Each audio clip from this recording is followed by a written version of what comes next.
طالبات میں اس سے بھی زیادہ محبت ہے۔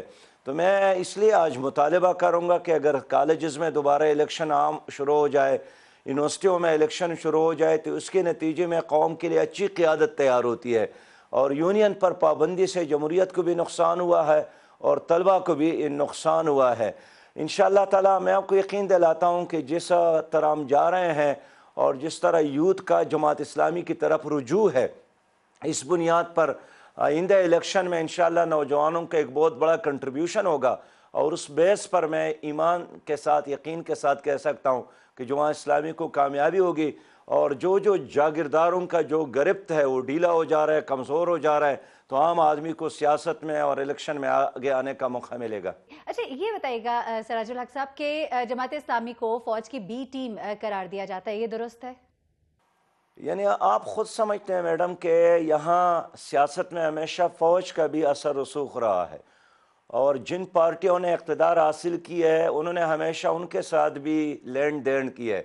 ابھی پرویز مشرف صاحب اور پیپل پارٹی کے چیئرمین بینظیر بھٹو صاحبہ کے درمیان جو لین دین ہوا ہے وہ بھی آپ کے علم میں ہے۔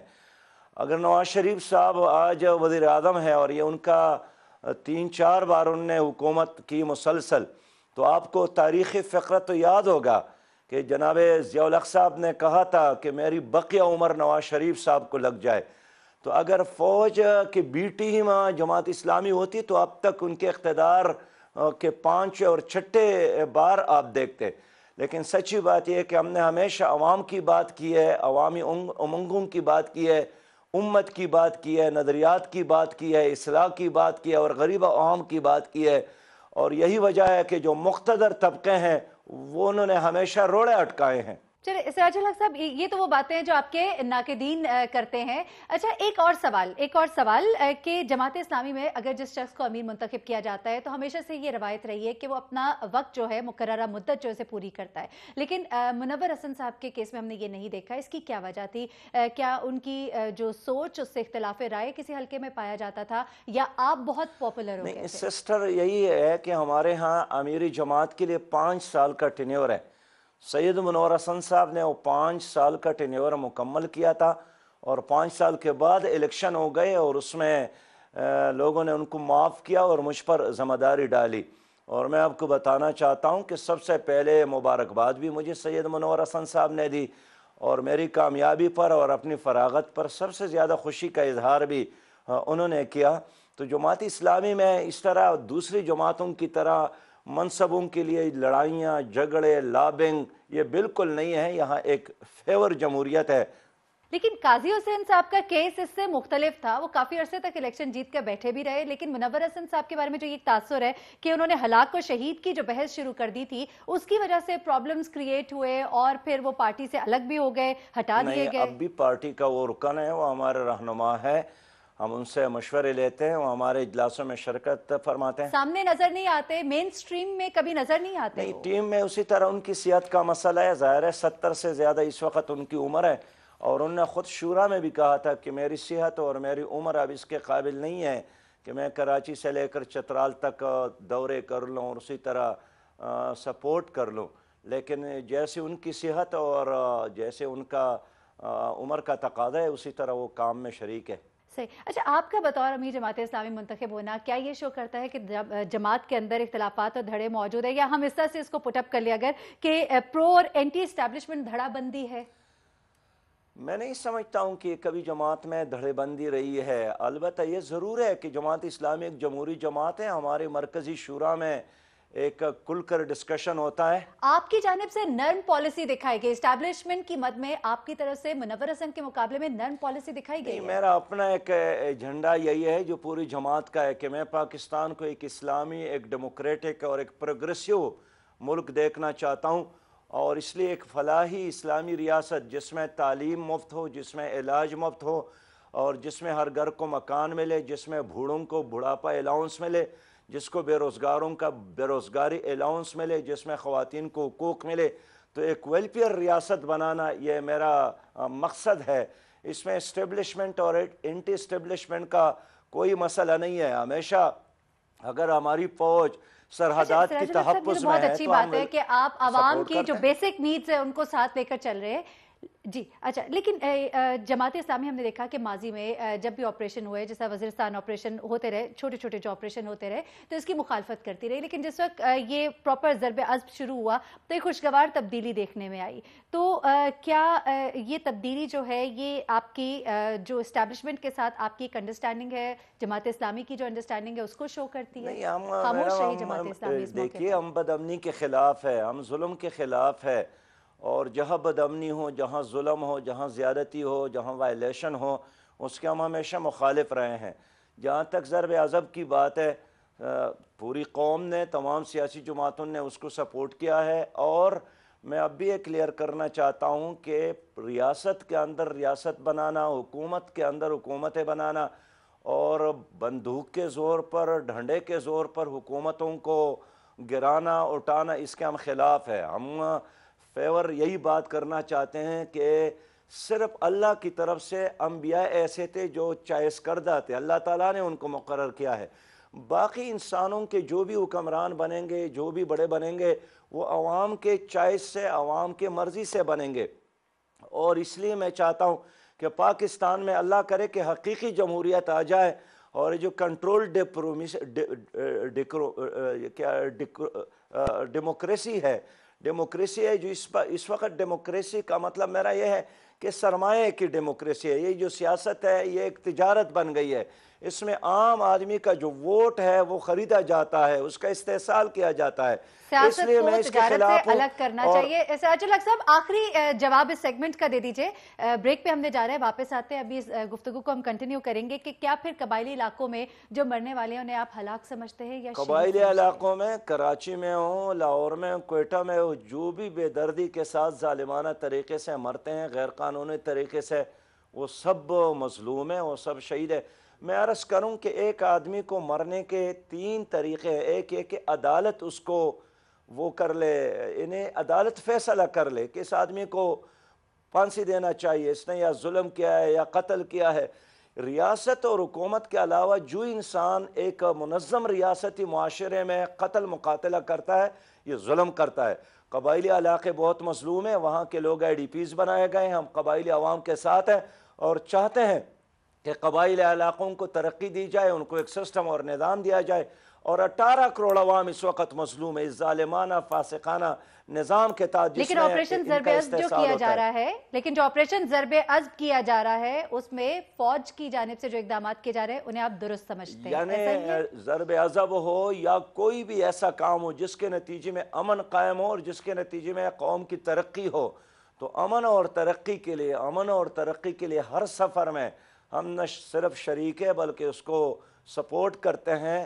لیکن ریاست کے علاوہ، حکومت کے علاوہ جو بھی ایک ریاست کے اندر طاقت کا استعمال کرتے ہیں اس کے ہمیشہ منفی اثرات نکل آتے ہیں. چلے جی، سراج الحق صاحب ہمارے ساتھ ہی رہیے گا. بریک کا یہاں پر وقت ہے، گفتگو کو ابھی ہم آگے بڑھائیں گے. ایک بریک.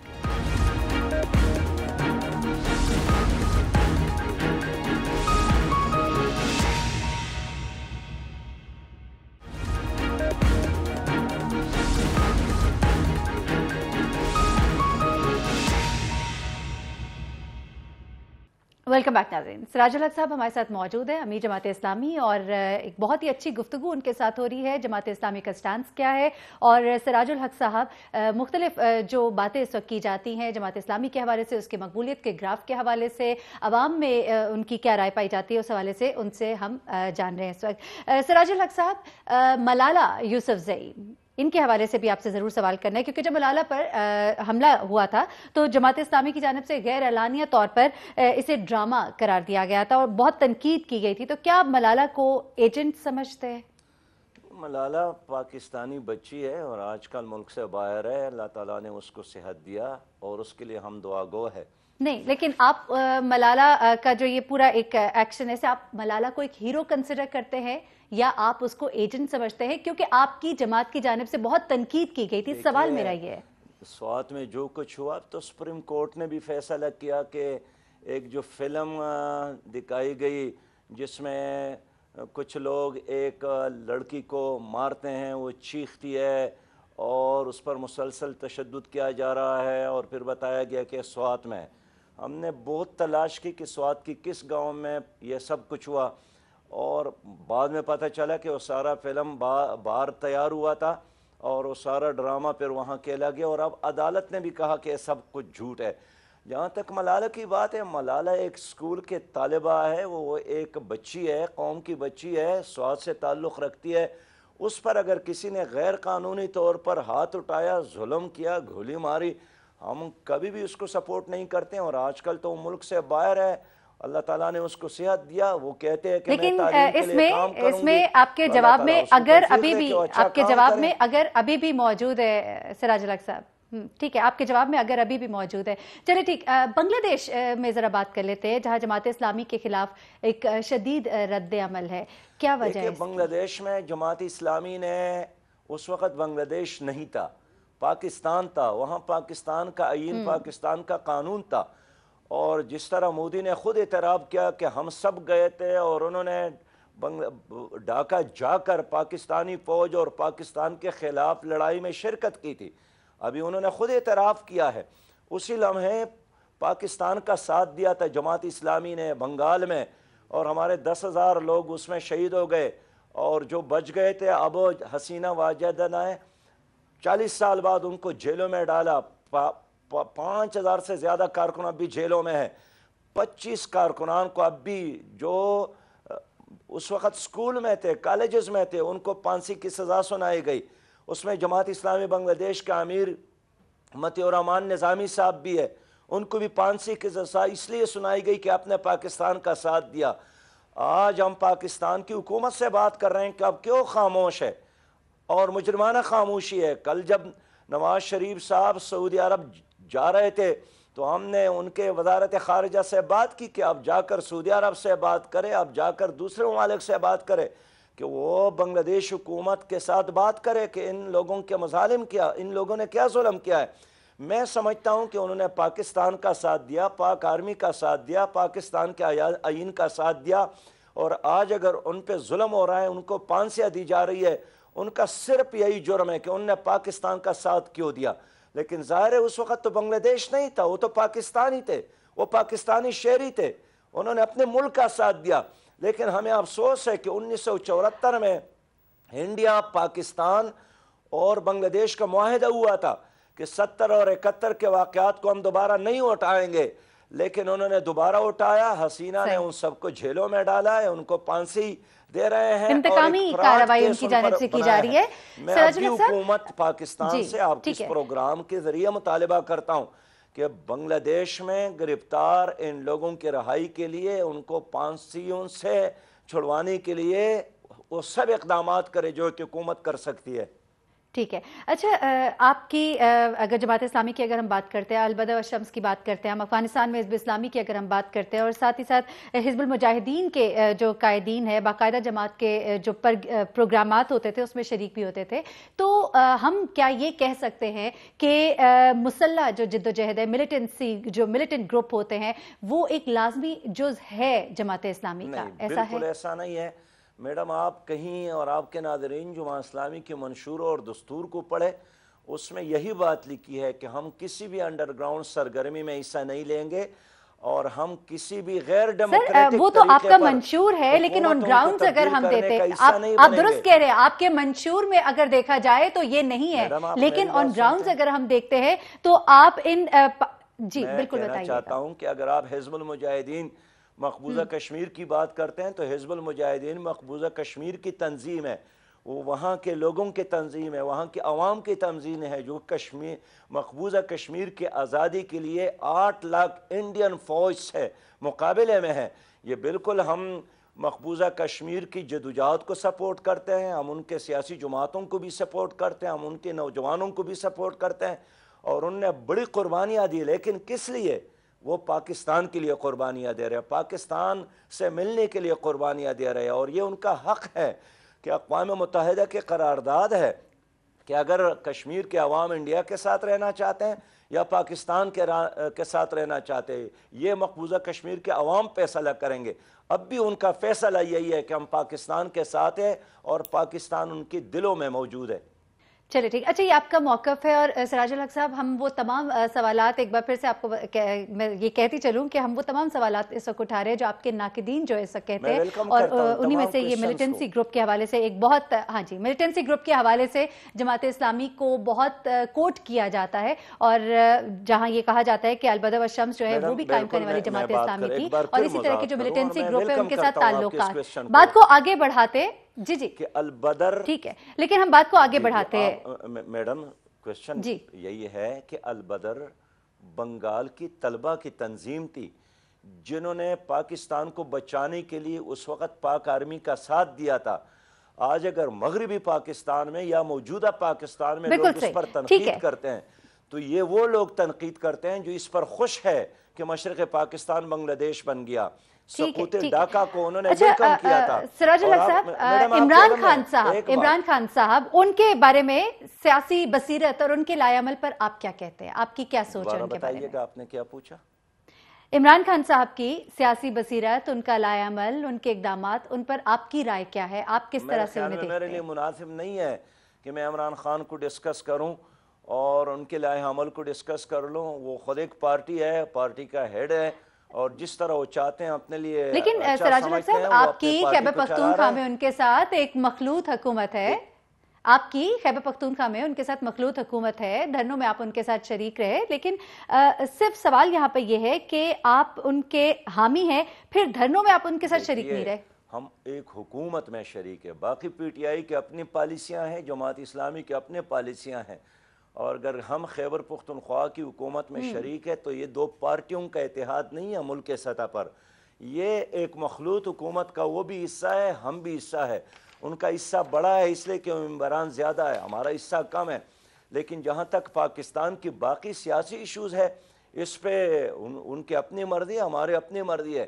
دھرنے میں انہوں نے دھرنا اختیار کیا، ہم نے کوشش کی کہ دھرنے کی بجائے ان کے درمیان مصالحت کریں. ان کے درمیان جو مار کٹائی یا جھگڑے ہیں یا جس کام کے نتیجے میں ہم جمہوریت کو خطرے میں سمجھتے ہیں، تو آپ نے دیکھا کہ وہاں قادری صاحب بھی آئے تھے، کیمپ لگایا تھا. عمران خان صاحب بھی تھے، انہوں نے کیمپ لگائے تھے. لیکن آپ نے دیکھا کہ لوگوں نے قبریں کودنا شروع کیے ہیں، وہاں انہوں نے کفن باندھنا شروع کیے. قادری صاحب اعلانات کر رہے تھے. تو اس لیے ہم نے نہیں چاہا کہ اسلام آباد قبرستان بن جائے اور یہاں لاشیں گریں اور یہاں وہ سما ہو جو ہم عراق میں دیکھ رہے ہیں یا لبنان میں دیکھ رہے ہیں یا شام میں دیکھ رہے ہیں. اس لیے اپنے ملک کو بچانے کی خاطر ہم نے جرگہ بنایا اور جرگے کے نتیجے میں اپنے مسائل حل کرنے کی کوشش کی. تو یہ بھی کسی پر احسان نہیں ہے، ہم نے اس ملک کے خاطر کیا، عوام کے خاطر کیا، اپنے قوم کے خاطر کیا. آپ کی ان باتوں سے ہم یہ اخذ کر سکتے ہیں کہ عمران خان صاحب کی جو یہ احتجاجی سیاست تھی، اسے آپ غلط سمجھتے ہیں؟ یہ جس طرح آپ سمجھتے ہیں یہ تو آپ کی مرضی ہے، لیکن میں کہنا چاہتا ہوں کہ جو کام ہم ٹھیک سمجھتے ہیں اس کو ہم ٹھیک کہتے ہیں، جو غلط سمجھتے ہیں اس کو ہم غلط سمجھتے ہیں. لیکن بہرحال پی ٹی آئی خود ایک پارٹی ہے، جماعت اسلامی کا علیحدہ پارٹی ہے، ان کی اپنی سیاست ہے، ہماری اپنی سیاست ہے. خیبر پختونخوا میں ہم حکومت میں شامل ہے اس لیے کہ ہم نے 14 نکات پر ایک معاہدہ کیا تھا اور اسی کے مطابق وہاں کے دوست آپس میں کام کر رہے ہیں. صحیح. سراج الحق صاحب، ایک بریک کا وقت ہے یہاں پر. بریک سے جب ہم واپس آئیں گے تو اس نظام کی ہم بات کریں گے جسے جماعت کرپٹ کہتی ہے، بوسیدہ کہتی ہے. تو اس نظام کی تبدیلی کی تو بات کرتی ہے، لیکن اس نظام کو بچانے کے لیے سرگرم بھی رہتی ہے. یہ کیا معاملہ ہے، یہ جانیں گے ایک بریک کے بعد.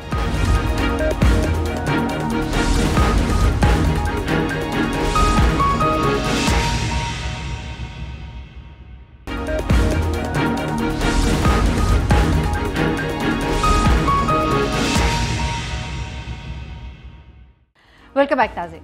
سراج الحق صاحب، بریک پہ جانے سے پہلے ایک سوال میں نے چھوڑا تھا. آپ نے بھی کہا کہ ہم اس نظام کو بچانا چاہتے ہیں، ہم جمہوریت کو بحال رکھنا چاہتے ہیں، لیکن at the same time Jamaat Islami اسی نظام کو بوسیدہ کہتی ہے، اسی نظام کو کرپٹ کہتی ہے. تو پھر اسی نظام کو بچانے کے لیے سرگرم کیوں رہتی ہے؟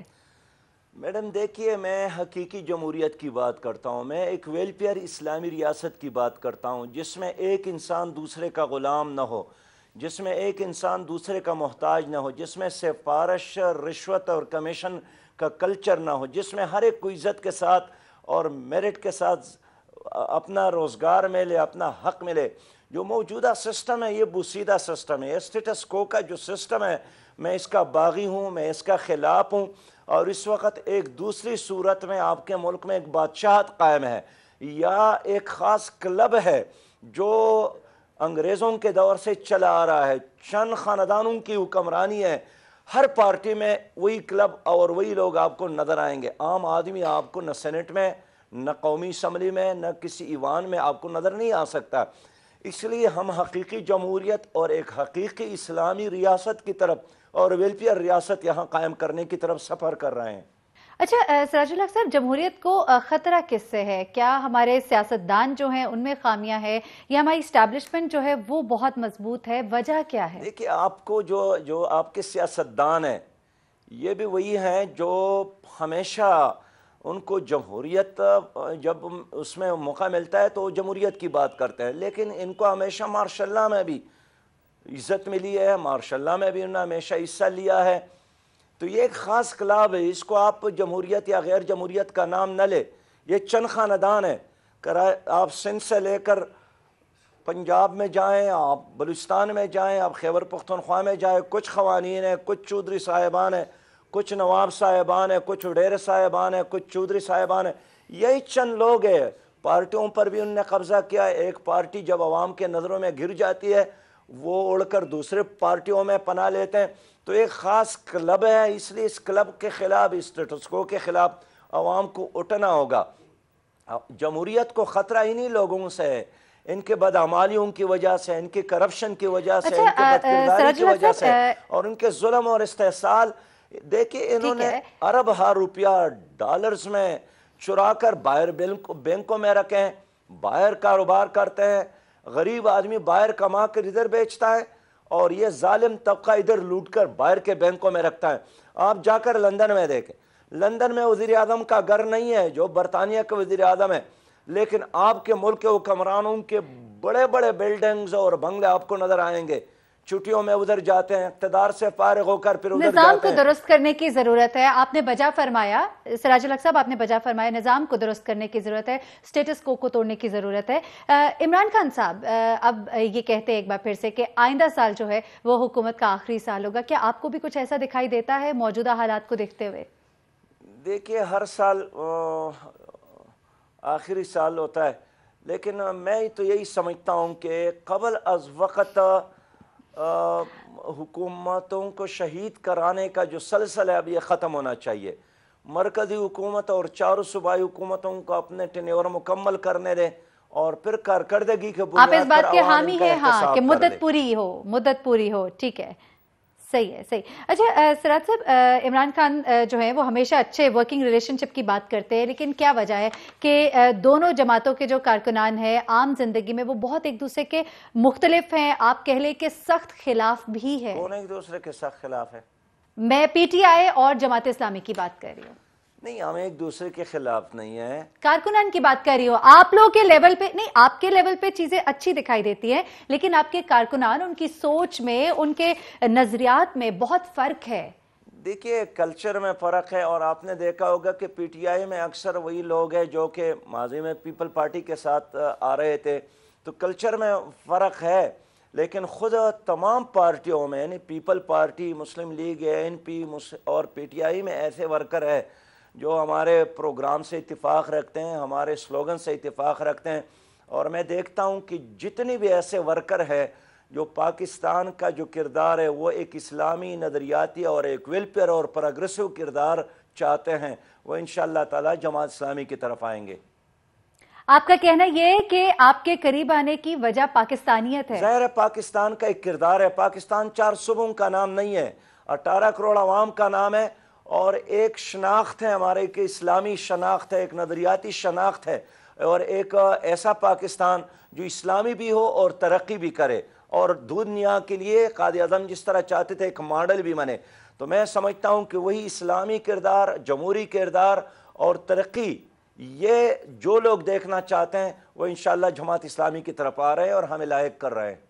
چلیے ٹھیک ہے. اچھا, جماعت اسلامی جو ہے پاکستان کی بلکہ سیاست ہم کہیں گے, اس میں ایک انہونی جو تھی وہ جماعت اسلامی اور پاکستان پیپلز پارٹی کا قریب آنا تھا. ہم نے دیکھا کہ سابق صدر آصف علی زرداری صاحب منصورہ جاتے ہیں, آپ کے بیانات جو ہیں وہ بڑے مثبت ان کے حوالے سے. تو کیا ایسے دیکھ سکتے ہیں ہم کہ ان نیئر فیوچر کوئی آپ لوگ کا آپس میں کوئی الائنس بننے جا رہا ہے, آپ لوگ کا کوئی اتحاد ہو سکتا ہے, کچھ ایسی سچویشن کریٹ ہو رہی ہے کیا؟ آصف علی زرداری صاحب 2 بار منصورہ آئے تھے اور ہر بار میں نے ان سے یہی بات کی کہ آؤ مل کر غریب آدمی کے لیے ایک پروگرام بناتے ہیں. تمام سیاسی جماعتوں کو میں نے یہ دعوت دی اور میں نے خود سینٹ میں بھی یہی کہا پہلے دن جب ہم نے حلف اٹھایا کہ ایک دوسرے کا گریبان پاڑنے کی بجائے, آپس میں لڑنے کی بجائے آؤ مل کر تمام سیاسی جماعتیں ایک غریب آدمی کا ایجنڈا بناتے ہیں. سراج الحق صاحب, آپ سٹیٹس کو توڑنے کی باتیں کرتے ہیں, آپ کرپٹ سیاستدانوں کو ریڈیکیٹ کرنے کی بات کرتے ہیں.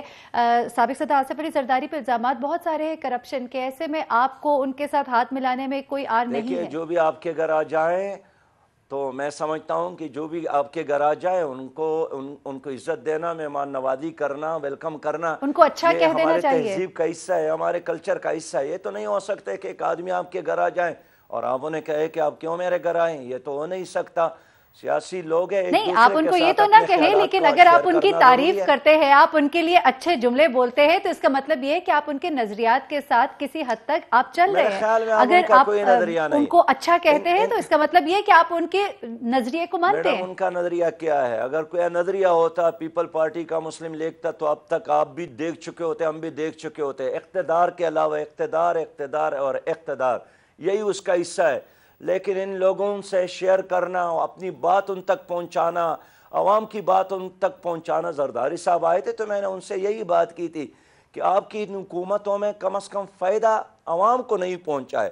تو کیا اب ممکن نہیں ہے کہ ایک غریب عوام کو عزت کے ساتھ زندگی گزارنے کے لیے ایک ایجنڈا ہو, جو میرا بھی ہو, جو آپ کا ہو, اور سب عہد کرے کہ جس کی بھی حکومت ہو ہم غریب کو مفت علاج دیں گے, ہم غریب کو مفت تعلیم دیں گے, ہم غریب کو شیلٹر دیں گے, ہم بوڑھے لوگوں کو بڑھاپا الاؤنس دیں گے. میرا بالکل ایک ویلفیئر ایجنڈا ہے, جو بھی مجھ سے ملتا ہے میں وہی ایجنڈا ان کے ساتھ شیئر کرتا ہوں. میں نے P T I, Muslim league اور پیپل پارٹی کے ساتھ یہ تجویز بھی ان کو دی کہ کیوں نہ اس ملک میں متناسب نمائندگی ہو, تاکہ لوگ مقامی جاگیردار وڈیرے کو ووٹ دینے کی بجائے پارٹی سلوگن اور منشور کو ووٹ دے دے, تاکہ لوگوں کو آزادی ملے اور لوگ نظریاتی بنے اور لوگ منشور کی بنیاد پر کسی پارٹی کو پسند کریں. چلیے ٹھیک. سراج الحق صاحب, آپ گویا یہ کہہ رہے ہیں کہ کسی سے ملنا یا کسی کے ساتھ کسی ایک تحریک میں ساتھ چلنے کا مطلب ہرگز یہ نہیں ہے کہ آپ ان کے نظریے سے بھی اتفاق کرتے ہیں. یہاں پر ایک بریک لیتے ہیں, بریک سے واپس آئیں گے اور اپنی گفتگو کو یہیں سے کنٹینیو کریں گے.